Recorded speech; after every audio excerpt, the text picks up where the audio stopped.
Hello everyone, तर आजच्या डिझाईनसाठी बघा मटेरियल्स काय काय लागतं। अशा प्रकारे एक मीडियम साईजचं नीडल आणि क्रोशेट नीडल, फॅब्रिक ग्लू आणि मेजरमेंट टेप आणि फ्लावर बीड आणि स्मॉल आय नीडल घेऊन त्यामध्ये 2 स्ट्रँडचं जरी थ्रेड इन्सर्ट करून घ्यायचं आणि हे जे दोन्ही कलरचं थ्रेड आहे ते थ्रेड 80 स्ट्रँडचं थ्रेड घेऊन त्याला आयरन करून घ्यायचं आहे आणि अशा प्रकारे एक चॉक घ्यायचं। मग त्याच्यानंतर आधी तुम्हाला अशा प्रकारे करून घ्यायचं। तर बघा हे जे बीडचं मधलं डिस्टन्स आणि हे जे डिस्टन्स आहे ते दोन्ही हाफ इंच घेतली आहे।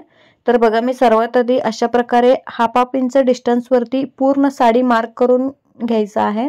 मग त्याच्यानंतर 6 स्ट्रँडचं थ्रेड घेऊन त्या थ्रेडला अशा प्रकारे इन्सर्ट करून त्याला डबल करून घ्यायचं।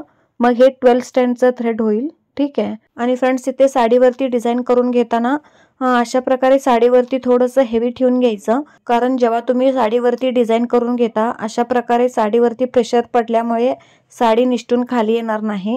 नाहीतर काय होतं बघा, अशा प्रकारे साडी खाली निष्ठून येऊ शकतं, ठीक आहे। म्हणून तुम्हाला अशा प्रकारे इथे साडीवरती काहीतरी हेवी ठेवून मग इथे डिझाइन करून घ्यायचं। तर बघा इथे अशा प्रकारे नीडलमध्ये एक बीड इन्सर्ट करून खालून वरती नीडल इन्सर्ट करून थ्रेडला वरती ओढून घ्यायचं। मग हे बीड मध्ये वरून खाली नीडल इन्सर्ट करून थ्रेडला खाली ओढून घ्यायचं आहे, ठीक आहे। मग त्याच्यानंतर थोडंसं लेंथ ठेवून थ्रेडला कट करून घ्यायचं आहे। मग त्याच्यानंतर same as it is next mark वरती करून घ्यायचं।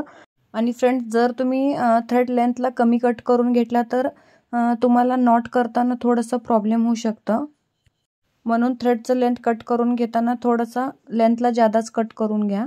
मग हे दोन्ही थ्रेड घेऊन अशा पद्धतीने दोन्ही थ्रेडला रोल करून हे दोन्ही बीडच्या मध्ये इथे नॉट करून घ्यायचं। तर बघा इथे क्रोशेट नीडलच्या सहाय्यतेने मी अशा प्रकारे दोन्ही बीडच्या मध्ये नॉट करून घेते। मग त्याच्यानंतर हे जे एक्स्ट्रा थ्रेड आहेत त्या थ्रेडला कट करून घ्यायचं, कारण जेव्हा तुम्ही बेबी कुच्चू करून घेता तेव्हा हे थ्रेड मध्ये येणार नाही, ठीक आहे। तर आता बेबी कुच्चू कशा पद्धतीने करायचं ते दाखवते। आणि मी डबल कलरचं बेबी कुच्चू करून घेतली आहे। तर बघा इथे अशा प्रकारे रेड कलरचं 80 स्ट्रँडचं थ्रेड घेऊन या थ्रेडला आयरन करून ते थ्रेडला लेफ्ट साईडला अशा पद्धतीने करून घ्यायचं। मग परत तुम्हाला क्रीम कलरचं 80 स्ट्रँडचं थ्रेड घेऊन या थ्रेडला आयरन करून ते सगळं थ्रेडला अशा पद्धतीने राईट साईडला घ्यायचं आहे, ठीक आहे। तर बघा अशा पद्धतीने बॅक साईडचं हे सगळं थ्रेड वडून हे सगळं थ्रेडला नीट करून घ्यायचं, म्हणजे हे दोन्ही थ्रेड अगदी व्यवस्थितपणे डबल कलर होईल, नाहीतर दोन्ही थ्रेड मिक्स होऊ शकतं, ठीक आहे। आणि 2 स्ट्रँडचं जरी थ्रेड घेऊन इथे एक 4 ते 5 वेळा नॉट करून घ्यायचं। मग 4 ते 5 वेळा नॉट झाल्यानंतर बॅक साईडला अशा पद्धतीने वरून खाली नीडल इन्सर्ट करून जरीला खाली ओढून घ्यायचं। मग बॅक बेबी कुचीचं लेंथ प्रमाणे हे बेबी कुचीला देखील कट करून घ्यायचं आहे। जर बेबी कुचीचं लेंथ इक्वल नसेल तर अशा पद्धतीने होल्ड करून त्याला इक्वल करून घ्यायचं।